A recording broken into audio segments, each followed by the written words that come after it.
Whatever you think you know about Western North Carolina and what's going on over there, you're wrong, unless you're there. I've debated on if I even wanted to make this video because I don't really want to start a bunch of conspiracy theories or anything like that, but I do feel like word needs to get out about what is actually happening that news is not covering. So here's the facts. I have been assisting with running missions and dispatch for an operations team there for the last week.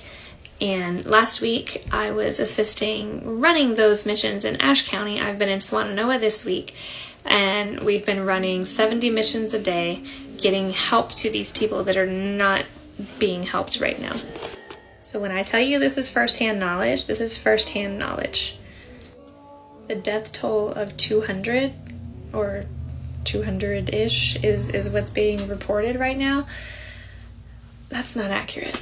My organization sent out 10,000 body bags to local authorities this week, and they're requesting more.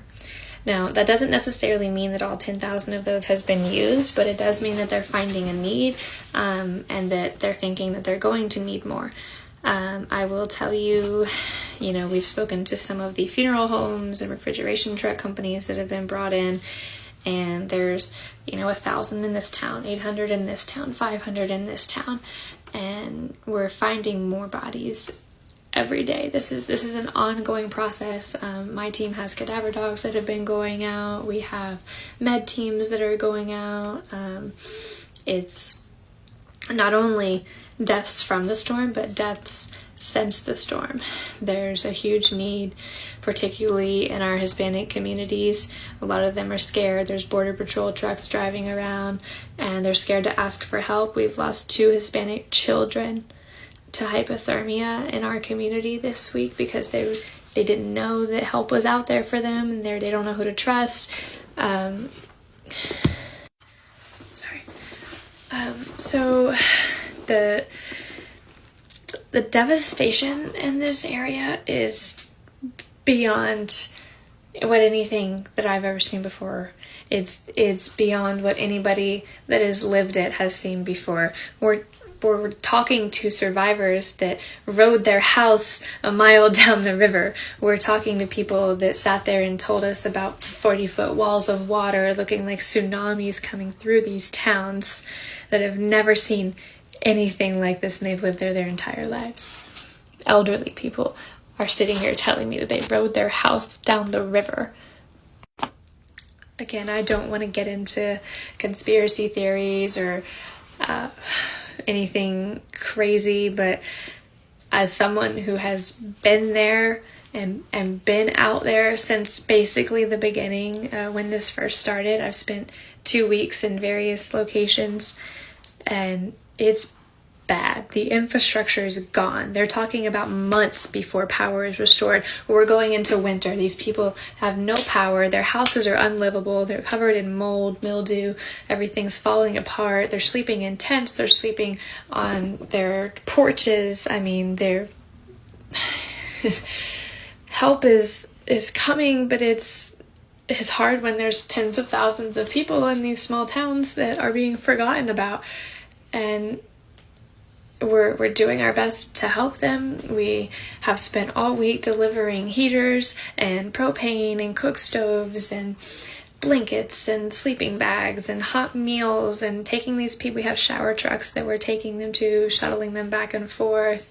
We've been fixing people's driveways. We have large equipment crews out. We have chainsaw crews out, cutting trees off of people's houses, getting their roofs tarped up for them.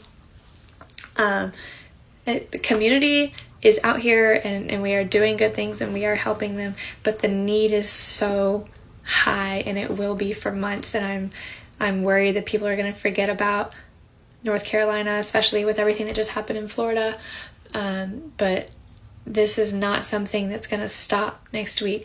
And you're hearing about supply warehouses that are full. That's a good thing, because these supplies are going to be needed for months and months and months, and donations are going to stop coming in. So yes, we're stockpiling a little bit, but we're also running out of things. I mean, we have a ton of food and water. That's great, and people need that, and we're passing it out, and it's going to use. But we need generators, we need diesel, we need off-road diesel, we need fuel, we need propane, we need kerosene, we need propane heaters, kerosene heaters, we need socks, we need sleeping bags, we need medications. There's a huge list of things that these people still need, and they're not being donated. So if you're looking for a way to help out, and I can get you in touch with that, you can send it directly to us, Jack Stables. We have a fund that is going directly toward the relief out here. But mainly, I want to get information out to the public about what's going on out here from someone who has been there firsthand, on the ground, boots on the ground, and has seen it. And you're probably not going to watch this far into the video anyway, but they need help. They need our help. And I don't know why the news is not covering this in an accurate way. But I don't, like I said, I don't want to get into any crazy theories or anything, but these are just the facts. You can draw your own conclusions. And if you guys have any questions, I'm happy to try to answer them for you. Like I said, we're out in Swannanoa.